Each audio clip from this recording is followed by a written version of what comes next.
না। আসসালামু আলাইকুম প্রিয় শিক্ষার্থী, আজকে আমরা শিখবো যে ইংলিশ ফর টুডে ক্লাস 9 10। তোমরা যারা ক্লাস 9 10 এ আছো, ক্লাসটা তাদের জন্য।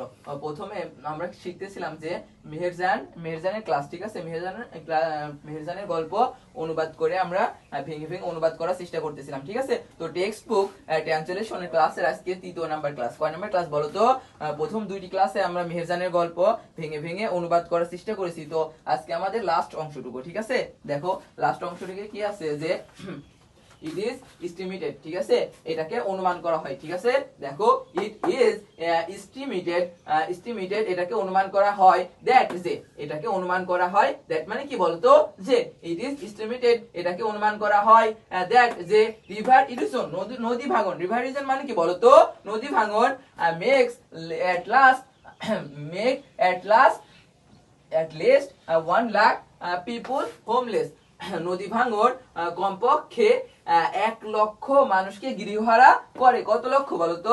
1 লক্ষ। দেখো যে রিভার ইরোশন নদী ভাঙন at least 1 lakh people homeless কমপক্ষে 1 লক্ষ লোককে গৃহহারা করে, ঠিক আছে? দেখো যে এভরি ইয়ার প্রত্যেক বছর, এভরি ইয়ার মানে কি বলতো? প্রত্যেক বছর ইন বাংলাদেশ, প্রত্যেক বছরে বাংলাদেশে, ঠিক আছে?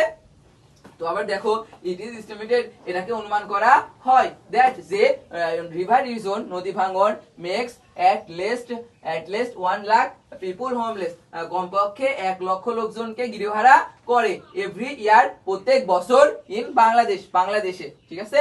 দেখো যে ইনফ্যাক্ট পরবর্তী লাইনে দেখো ইনফ্যাক্ট প্রকৃতপক্ষে, ইনফ্যাক্ট মানে কি বলতো? প্রকৃতপক্ষে রিভার ইরোশন নদী ভাঙন, প্রকৃতপক্ষে নদী ভাঙন ইজ হয় one of the main danger সবচেয়ে বিপজ্জনক বিপদগুলোর মধ্যে একটি। দেখো যে ইনফ্যাক্ট প্রকৃতপক্ষে রিভার ইরোশন নদী ভাঙন ইজ হয় one of the main danger সবচেয়ে বিপজ্জনক বিপদগুলোর মধ্যে একটি। কাস্ট বাই ঘটে ক্লাইমেট চেঞ্জের দ্বারা ঘটে, ঠিক আছে? কাস্ট বাই ক্লাইমেট চেঞ্জ অর্থাৎ জলবায়ু পরিবর্তন দ্বারা ঘটে, ঠিক আছে? ইফ যদি মানে কি বলতো? দেখো যে if dot dot dot dot comma dot dot, ঠিক আছে? দেখো যে যদি কমা মানে কি বলতো? তবে, ঠিক আছে? কমা মানে তবে, ঠিক আছে? ইফ মানে যদি, কমা মানে কি হবে বলতো? তবে, ঠিক আছে?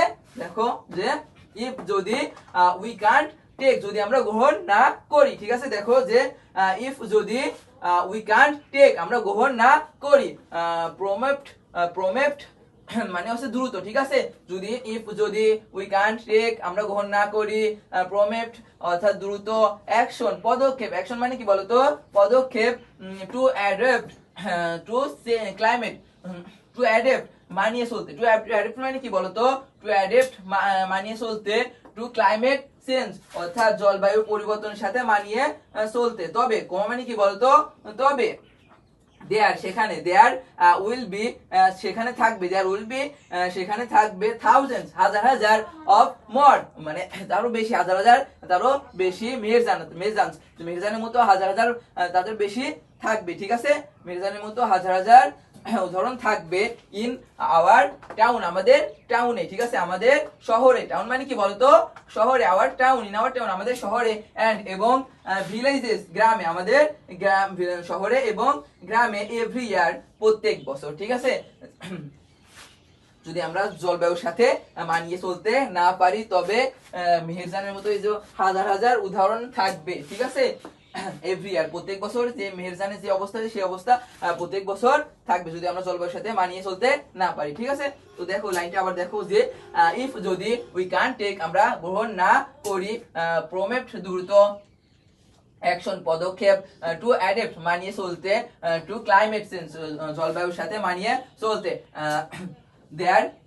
দেয়ার উইল বি সেখানে থাকবে থাউজেন্ডস হাজার হাজার অফ মোর মেহেরজানস আরো হাজার হাজার আরো মেহেরজানস থাকবে ইন আওয়ার টাউনস আমাদের শহরে, এন্ড এবং ভিলেজেস গ্রামে এভরি ইয়ার প্রত্যেক বছর, ঠিক আছে? তো এই ছিল আমাদের আজকের ক্লাস, ঠিক আছে? মেহেরজানের গল্পটা আমরা ভেঙে ভেঙে অনুবাদ ক্লাস শেষ করলাম, ঠিক আছে? দেখো এখানে গুরুত্বপূর্ণ যে ওয়ার্ডগুলো আছে, দেখো যে টাউন মানে শহরগুলো, ঠিক আছে। টাউন মানে শহর, টাউনস মানে কি বলতো শহরগুলো, টাউনস মানে কি শহরগুলো। তো দেখো টাউনস মানে শহরগুলো, আর মানে আমাদের, ঠিক আছে। মোর মানে আরো, ঠিক আছে, মোর মানে আরো, থাউজেন্ডস মানে হাজার হাজার, ঠিক আছে। থাউজেন্ড মানে হাজার, থাউজেন্ডস মানে হাজার হাজার, ঠিক আছে।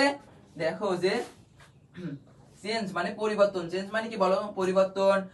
ভিলেজেস মানে গ্রাম, ভিলেজ মানে গ্রাম, ভিলেজেস মানে কি গ্রামগুলো, ঠিক আছে। এভরি মানে প্রত্যেক, এভরি মানে কি প্রত্যেক, ইয়ার মানে বছর, ইয়ার মানে কি প্রত্যেক বছর। অ্যাকশন মানে হচ্ছে পদক্ষেপ, অ্যাকশন মানে কি বলতো পদক্ষেপ, অ্যাকশন মানে পদক্ষেপ। অ্যাডিপ্ট মানে মানিয়ে চলা, অ্যাডিপ্ট মানে কি বলতো মানিয়ে চলা। ক্লাইমেট মানে জলবায়ু, ক্লাইমেট মানে কি বলতো জলবায়ু। প্রমেপ্ট মানে হচ্ছে দ্রুত, প্রমেপ্ট মানে কি বলতো দ্রুত। টেক মানে নেওয়া, ঠিক আছে, টেক মানে কি নেওয়া। চেঞ্জ মানে পরিবর্তন, চেঞ্জ মানে কি বলতো পরিবর্তন। ক্লাইমেট মানে ইনফ্যাক্ট মানে প্রকৃতপক্ষে, ইনফ্যাক্ট মানে কি বলতো প্রকৃতপক্ষে। ইরিজন, রিভার ইরিজন মানে নদী ভাঙন, রিভার ইরিজন মানে কি বলতো নদী ভাঙন, রিভার ইরিজন মানে কি নদী ভাঙন। মেন মানে প্রধান, মেন মানে কি বলতো প্রধান। ডেঞ্জার মানে বিপদ, ডেঞ্জার মানে কি বলতো বিপদ, ডেঞ্জার মানে কি বিপদ।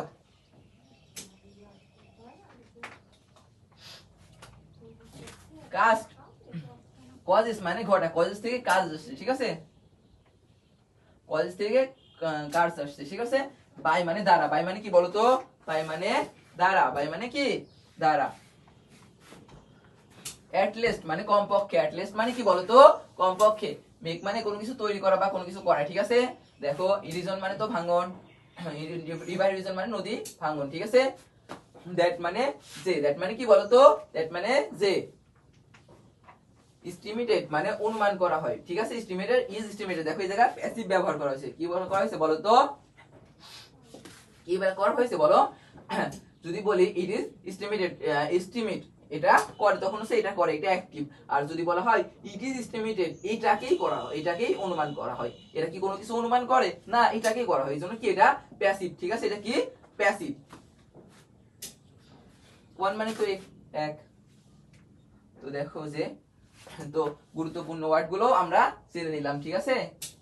দেখো হোমলেস মানে গৃহহারা, হোমলেস মানে কি বলতো গৃহহারা। পিপুল মানে লোকজন, পিপুল মানে কি লোকজন। এভরি ইয়ার মানে প্রত্যেক, এভরি ইয়ার প্রত্যেক বছর। বাংলাদেশ মানে তো বাংলাদেশ। তো এই ছিল আমাদের আজকের ক্লাস, আশা করি ক্লাসটা তোমাদের ভালো লেগেছে, ঠিক আছে। তো এর পরবর্তীতে আমরা চেষ্টা করব যে ইনশাআল্লাহ এতে যে গুরুত্বপূর্ণ বোর্ড কোশ্চেন গুলা আছে, যে বোর্ড কোশ্চেনে যে মেজান থেকে যে কোশ্চেন গুলা আছে সেগুলা আনার ইনশাআল্লাহ, ঠিক আছে। তো তোমাদের জন্য আজকে এই ছিল, আশা করি ক্লাসটা তোমাদের ভালো লেগেছে, ঠিক আছে। তো যদি ভালো লাগে তাহলে আমাদের সাথেই থাকো, ঠিক আছে। আশা করি আমাদের সাথেই থাকবা ইনশাআল্লাহ। তো আজকে এই পর্যন্তই, ভালো থাকো, অন্য কোনো দিন দেখা হবে অন্য ক্লাসে। আল্লাহ হাফেজ।